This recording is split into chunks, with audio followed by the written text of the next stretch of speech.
What's going on, fellow Marvel Legends fans? This is Solid Dave Snake, continuing my reviews on the Avengers Marvel Legends Infinite series, Toys R Us exclusive 3-pack of Agent Coulson, Nick Fury, and Maria Hill, with this review being on Nick Fury. And this is definitely my least favorite action figure out of this 3-pack. I love Nick Fury's character in the movies. I think Samuel L. Jackson does a great job with him. I thought that was a great cast. But this action figure does not do him justice. The only thing that I like about this figure is the actual head sculpt, which does look a lot like Samuel L. Jackson. But this body mold is based off of an old body mold that has been used with a lot of figures. I actually have one from the previous Captain America series. The Red Skull used this body mold, and there are a couple tweaks to it, but all in all, it's just a horrible body mold that Hasbro needs to destroy the mold of. I don't want to see any more figures made off of this body mold, as I'm sure a lot of Marvel Legend fans will agree with me.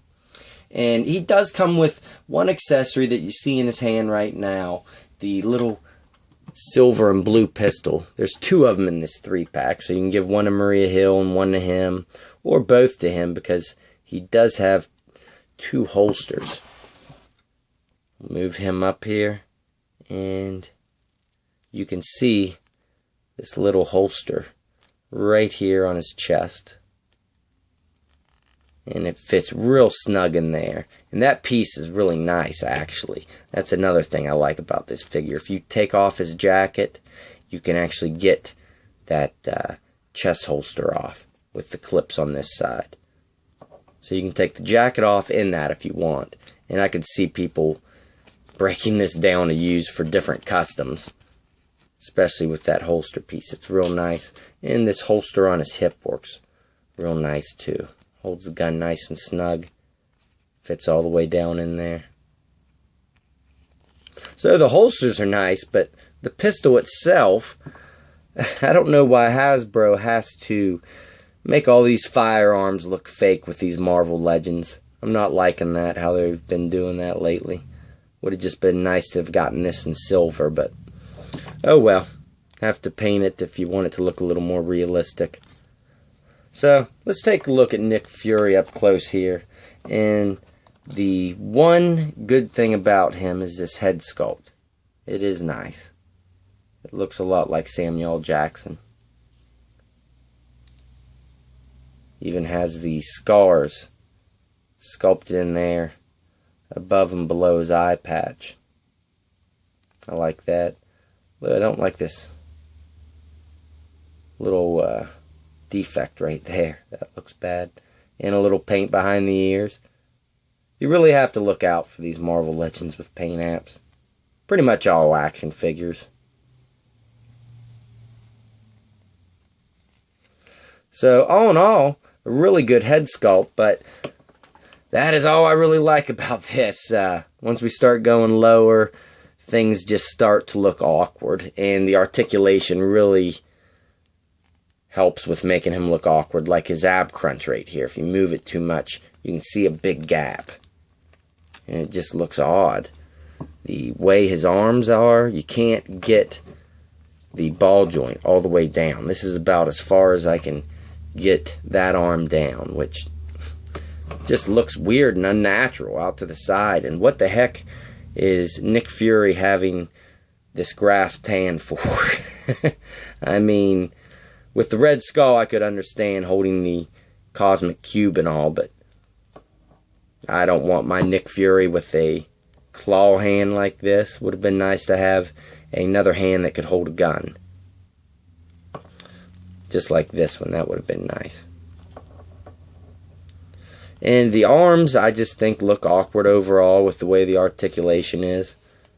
This coat is a real nice pliable plastic. Yeah, this actual coat piece isn't too bad.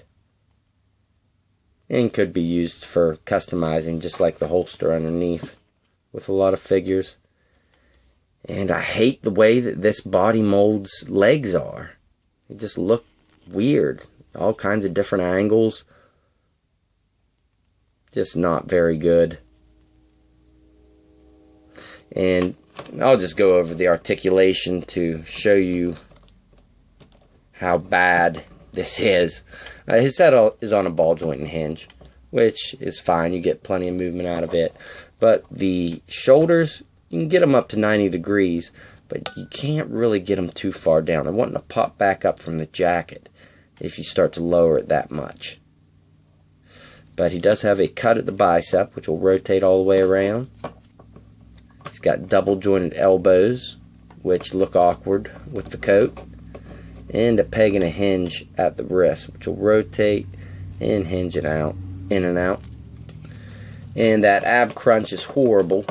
You can get it to rotate all the way around and just go a little ways down and a little ways back, and you get that horrible gap. He has no cut at the waist. His hips are horrible. They are on a ball joint and hinge, which you have to find where the hinge is and move it to the right spot to get it to move, which is extremely hard to do. And he has another cut right below that, but you can't really get it to move unless you isolate that ball. And his knee joints look weird as hell, although they are double jointed, so they can go all the way up. And he has no ankle pivot. He has a ball joint. You can get it to go that far down and that far back up and rotate, and that is it. So, horrible action figure in this 3-pack. I'm sick of this body mold. Please destroy this body mold, Hasbro, for me and other fellow Marvel Legends fans. But the head sculpt looks good, and I guess if you didn't get the previous Nick Fury movie action figure, he's not too bad to have just in the background for your Avengers display. Just as long as he's not in the front to have all this ugly joints and parts exposed for everyone to look at. Alright guys, hate to be such a Debbie Downer in this review, but this action figure is horrible and I cannot recommend it. Alright, I'll catch you guys in the Maria Hill review. Later.